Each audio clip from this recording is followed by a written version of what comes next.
Hack in the Box Security Conference. Very good conference. Yesterday my good friend Uncle Ho was here. Now he's not here anymore, so he's sending his good friend Uncle Muniandi.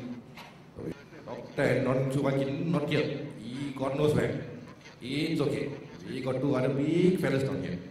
They're coming all the way from Sweden. That cold country got big sauna on there.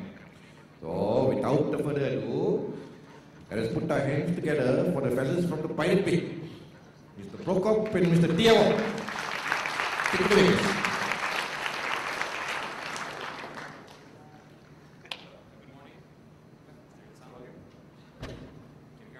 Hello. Good morning, everyone. My name is Frederick, and I'm from the Pirate Bay. And I'm Peter. I'm also from the Pirate Bay. We're here to talk about our website and file sharing system. And just some background about us. We're from Sweden, both of us. We're just turned 30, even though it doesn't show.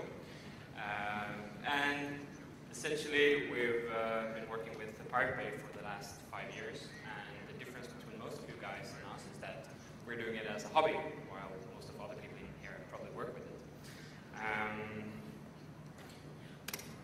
Today's discussion is called How to Dismantle a Billion-Dollar Industry.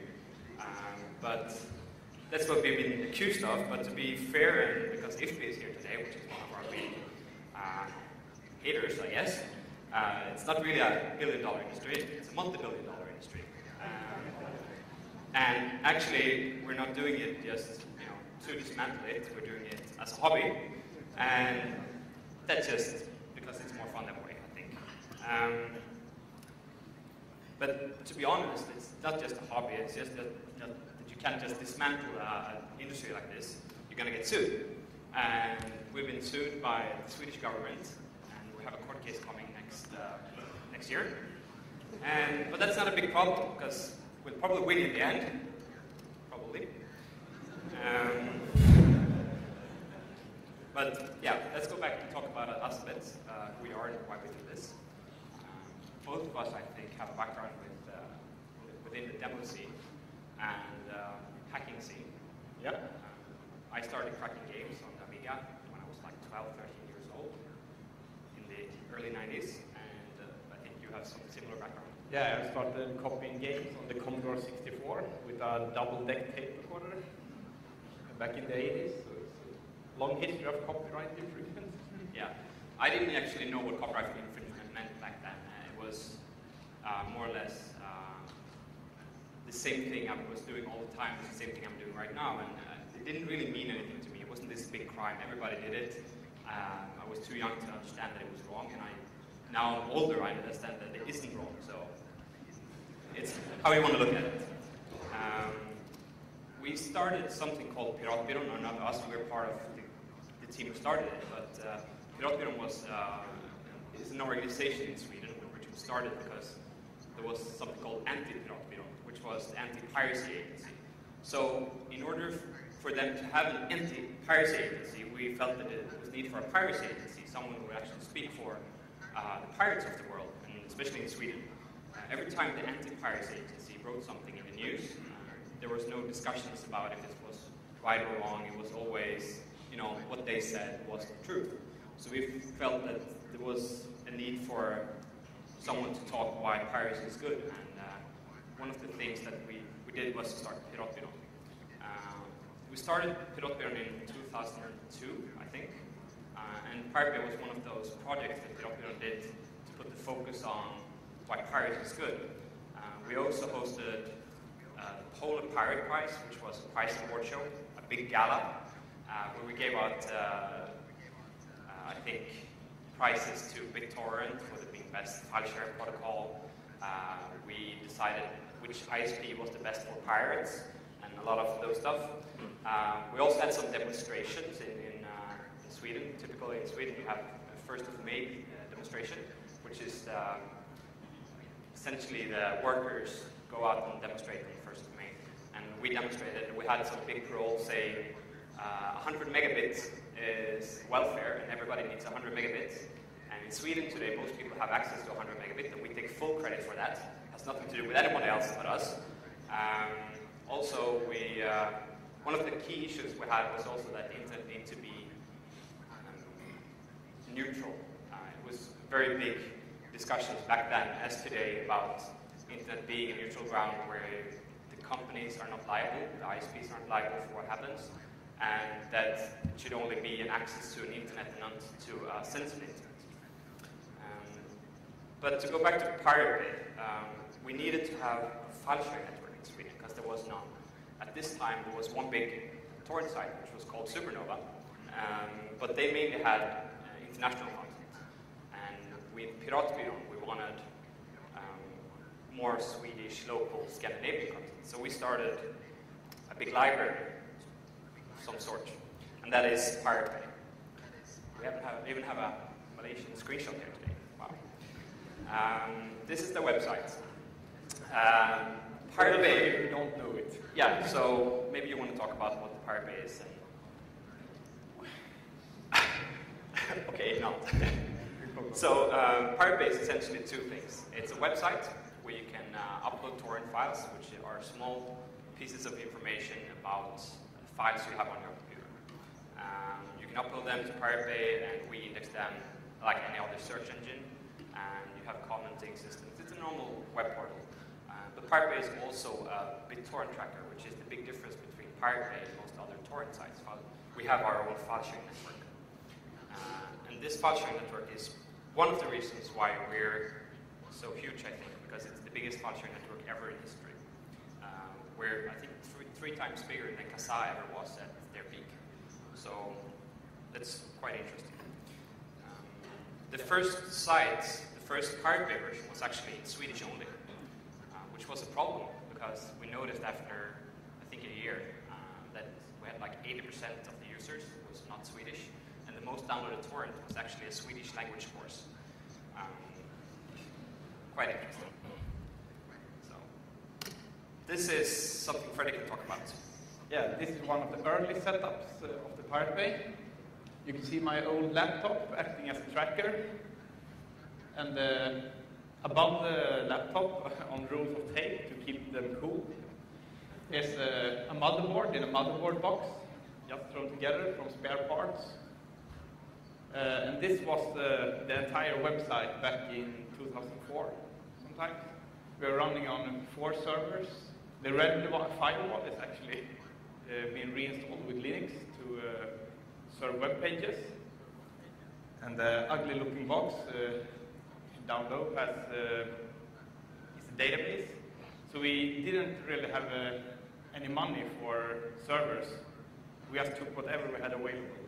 This is actually not the first setup. This is one of the first, but this is the one in Gothenburg, I think. Right? Yeah, this is one in Gothenburg. The Pirate Bay originally started out in Mexico on a Mexican server where Anacata, the third guy from Pirate Bay, was working at the time. And it was actually hosted on the company's web server where he worked. And they had a 128K internet connection that actually got overloaded from all the traffic. We also had big problems in Mexico because nobody actually bribed the electric company, so we didn't have power for 3 or 4 days sometimes. Yeah. So we moved to Gothenburg. I think we have some more pictures. This is the web server. This is how I build servers. So Supernova, which was the big competitor, however you want to say, was shut down, and we started growing quite rapidly because we were the only website that didn't actually shut down when the media industry sent lawyers after us. So we decided, like, instead of shutting down, we're going to respond to these letters, and we're going to, just keep growing. And just before there was a big raid, this was the setup we had, which was a bit better than the first setup. I think this was in Stockholm. Yeah, this is the service in Stockholm. This picture is taken like 1 month before the raid. And as you see, we had some better servers, not being built by me. We had actually grown into 13 servers, whereof 6 of these are actual trackers for handling the BitTorrent protocol, whereas the others are for dynamic web content. I don't know. Do everybody know what a tracker does and how it works? I would guess so today, but still, it's a good question. So, as I said, one of the big things that made us bigger than most other sites was that we ignored the legal threats coming. The other torrent sites that was shut down was actually shut down because they were scared of lawyers, and most of the sites were run by 16, 17-year-old kids, and getting a fancy lawyer letter saying you're going to be sued for $100 million or something scares most people. We, on the other end, we're quite stupid, I think, and stubborn. So instead, we replied to them saying something like this. I just like this picture of this cute polar bear. So we got the stupid letters, mostly from US lawyers, saying that we're breaking the MCA. And of course, the MCA is an American law, so it doesn't actually apply in Sweden or anywhere outside of the US. But most American lawyers don't care about that, but we care about that. So we sent stupid letters back. This is an example. This has been quoted quite often. That, we tried telling them that Sweden is not part of the United States, just to make sure that the lawyers knew, because you can't actually be sure that they do know stuff like that. So we responded telling we have polar bears in the streets, and that's a bigger problem than copyright infringement in Sweden. This is one of my favorite legal threats we received from a German company called Day2-Keynote. They were mad because they found a torrent on Pirate Bay linking to fonts that they made. And to be very Pirate Bay-ish in our answer, we responded using all of their fonts. And yeah, that's the thing we do. We didn't hear from them again. This is another quite interesting, this is a real legal threat. This is a company in the UK called WebSheriff, which is this clown who doesn't really know what he's doing. But he's protecting your rights online, and he has this big flash animation on his website saying he's like the sheriff of the internet. And yeah, this is a picture of Frederick. I don't know, do you like it? Really, really horrible picture.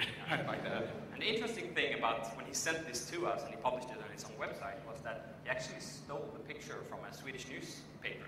So it's a copyright infringement from his side, taking the picture, which is, yeah, it's interesting as well.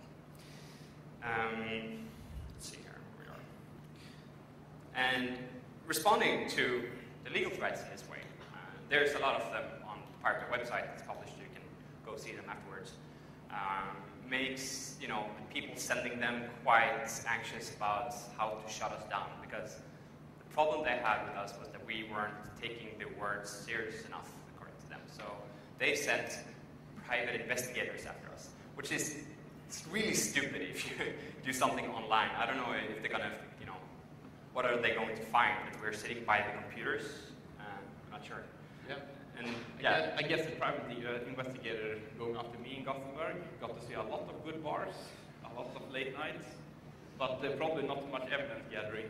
no. And at this time also, Anakata, which is the third guy from Pirate Bay, we're only 3 people doing this, he was working all day long. So for 5 weeks, some private investigator was sitting in his car outside his job. He never left his office, so this guy's been sitting in a car for 5 weeks. Just really, really funny. And actually IFPI, which is the International Federation of Photographic Industry, I think one of them is here today, still trying to find out what we're doing. This is a picture from PR2, the co-location facility me and Anakata started a bit before Pirate Bay. This is a picture after the raid, when they took all the servers. Can you tell more about the raid? What happened? Yeah, I got a phone call like 10 a.m. in the morning.